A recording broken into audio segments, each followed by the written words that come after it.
Welcome to Connecting with God from Thoughts in Solitude by the Reverend Thomas Merton, vegetarian, part 1 of 2 on Words of Wisdom.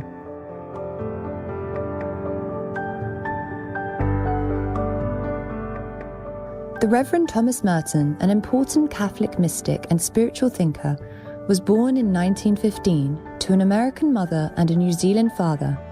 The many life situations he encountered in his youth led him to explore religion and spirituality, and eventually to devote his life to God by becoming a monk, and later a deacon, at the Abbey of Gethsemane, a part of the Order of Trappists in Kentucky, USA. He also enjoyed living alone in a hermitage in the monastery's wilderness area. During his monastic life, Thomas Merton developed his writing talent by translating religious texts and writing biographies. He also penned poetry, as well as books and articles on topics ranging from spirituality to social justice and peace. One of Merton's most famous statements was, "For me to be a saint means to be myself. Therefore, the problem of sanctity and salvation is in fact the problem of finding out who I am and of discovering my true self." He also said, "We are living in a world that is absolutely transparent, and God is shining through it all the time." This is not just a nice story or a fable, it is true. Believing in the equality of all religions, Thomas Merton became deeply interested in Eastern traditions in the later years of his life. He also held lively discourses with His Holiness the 14th Dalai Lama. Today, the life and works of the wise Reverend are still studied at the Thomas Merton Center in Kentucky, USA, and the International Thomas Merton Society.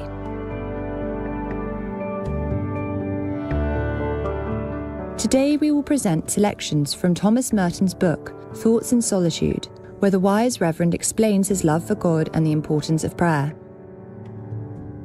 Part 2, The Love of Solitude, Chapter 10.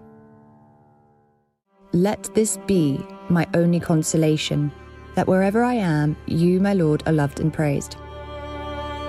The trees indeed love you without knowing you.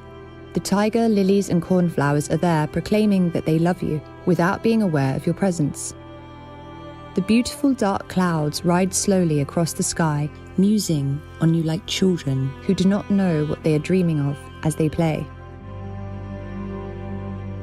But in the midst of them all, I know you, and I know of your presence.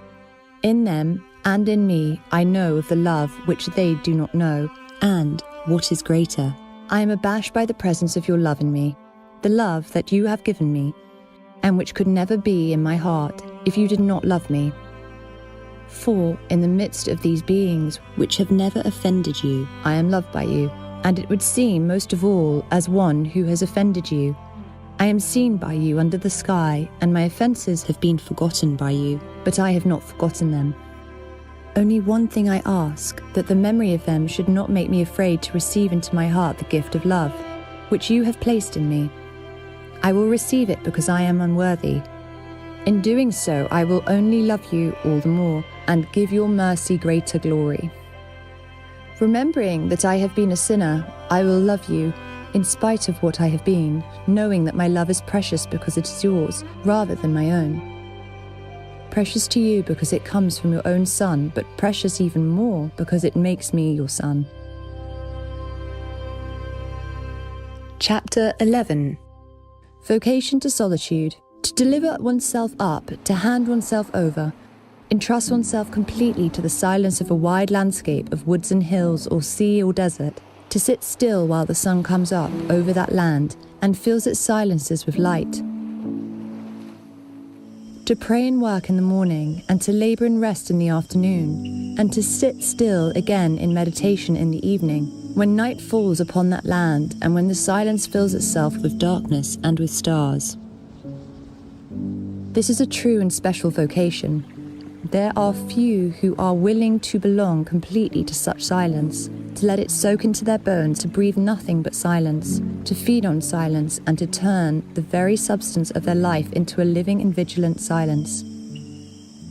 The desire for solitude must be supernatural if it is to be effective, and if it is supernatural, it will probably also be a contradiction of many of our own plans and desires. We may indeed look ahead and foresee and desire the path that leads us to the desert, but in the end, solitaries are made by God and not by man.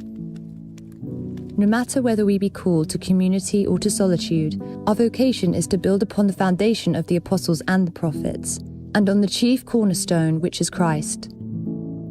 This means that we are called to fulfill and to realize the great mystery of his power in us, the power that raised him from the dead and called us from the ends of the earth to live, to the Father in him. Whatever may be our vocation, we are called to be witnesses and ministers of the divine mercy. The Christian solitary does not seek solitude merely as an atmosphere or as a setting for a special and exalted spirituality. Nor does he seek solitude as a favourable means for obtaining something he wants, contemplation. He seeks solitude as an expression of his total gift of himself to God. His solitude is not a means of getting something, but a gift of himself. Chapter 12. The solitary life is above all a life of prayer. We do not pray for the sake of praying, but for the sake of being heard. We do not pray in order to listen to ourselves praying, but in order that God may hear us and answer us. Also, we do not pray in order to receive just any answer. It must be God's answer. Therefore, a solitary will be a man who is always praying, and who there is always intent upon God, solicitous for the purity of his own prayer to God, careful not to substitute his own answers for God's answers, careful not to make prayer an end in itself, careful to keep his prayer hidden and simple and clean. In so doing, he can mercifully forget that his perfection depends on his prayer. He can forget himself and live in expectation of God's answers. It seems to me that this is not quite comprehensible if we forget that the life of prayer is founded on prayer of petition, no matter what it may develop into later on. Far from ruining the purity of solitary prayer, petition guards and preserves that purity. The solitary, more than anyone else, is always aware of his poverty and of his needs before God. Since he depends directly on God for everything material and spiritual, he has to ask for everything. His prayer is an expression of his poverty. For more information about Thomas Merton, vegetarian, please visit merton.org. I feel stronger than I've ever been, mentally, physically, and emotionally. My plant-based diet has opened up more doors to being an athlete. It's a whole other level that I'm elevating to. Hannah Teeter, vegetarian.